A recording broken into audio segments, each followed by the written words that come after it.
Welcome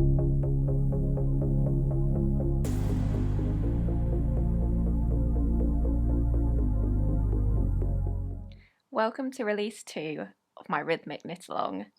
This week we are continuing with more Stranded Colourwork.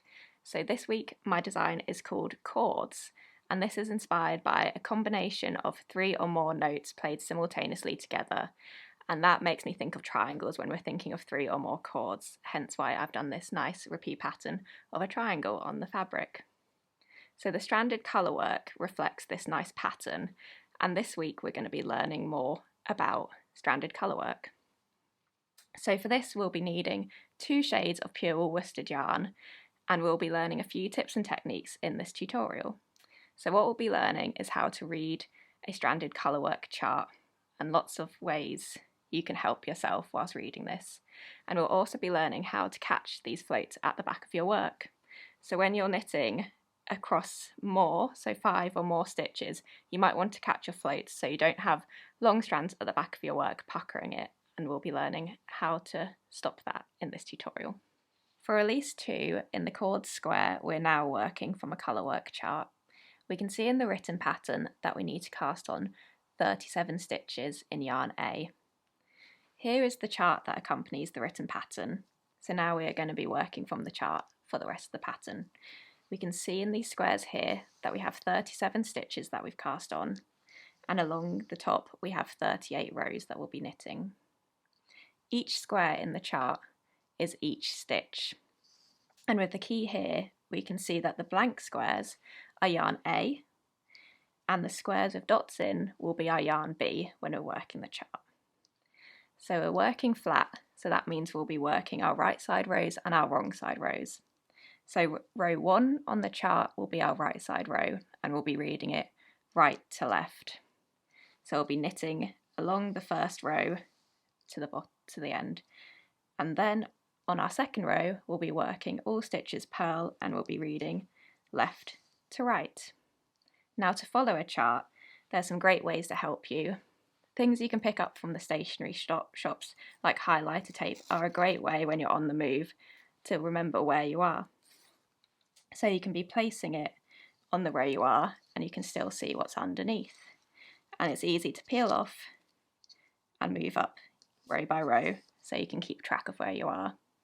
But if you don't have highlighter tape, there's other things like acetate, or even just crossing off your chart or using another piece of paper just to follow where you are. So now we're going to start knitting from the chart, working from right to left and then left to right.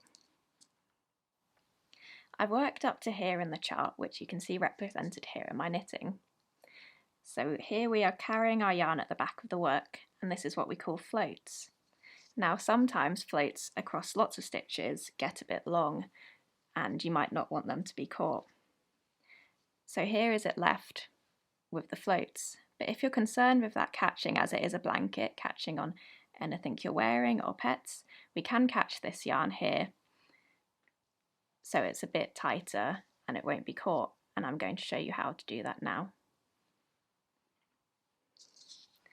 So we can see that I'm going to knit 1 stitch and then knit 5 stitches. I now need to knit 5 stitches using yarn B. So what I'm going to do to catch the yarn so it's caught at the back and not too loose is I'm going to knit 2 stitches using my yarn B, and then I'm going to place yarn A over that yarn that I'm working with and pick up that yarn, and now that yarn is caught.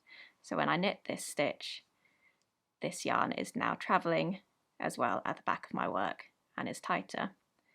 So now I knit the remaining 2 stitches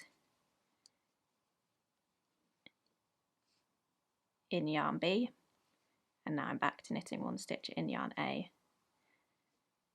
And I can repeat that across the pattern, so knitting 2 stitches in yarn B, and then I'll place the yarn over my working yarn here, and knit my stitches, and that yarn is now caught at the back of my work and travelling alongside, so it's not so long at the back when I'm carrying that yarn.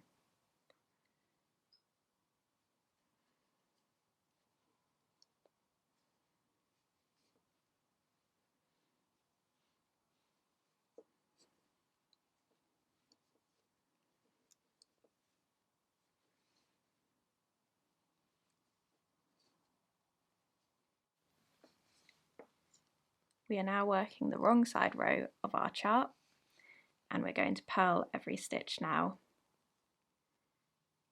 and catch the yarn at the back of the work.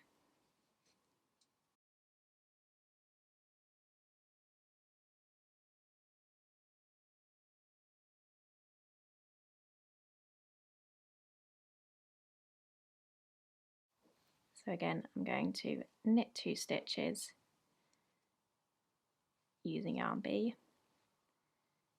place yarn A over my working yarn, knit a stitch and then knit the remaining 2 stitches, and that yarn is now caught. So I knit my 1 stitch using yarn A, and then again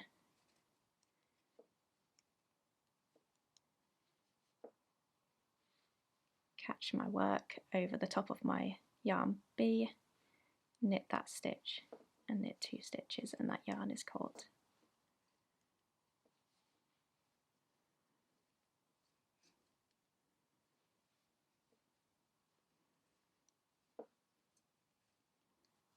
So you can see at the back of your work that it's being caught as we go across those 5 stitches in yarn B, there, there, and there. I hope you enjoy making your second Stranded Colourwork square. Don't forget to share your progress in our Rowan Connect Make Along group on Facebook. See you next time!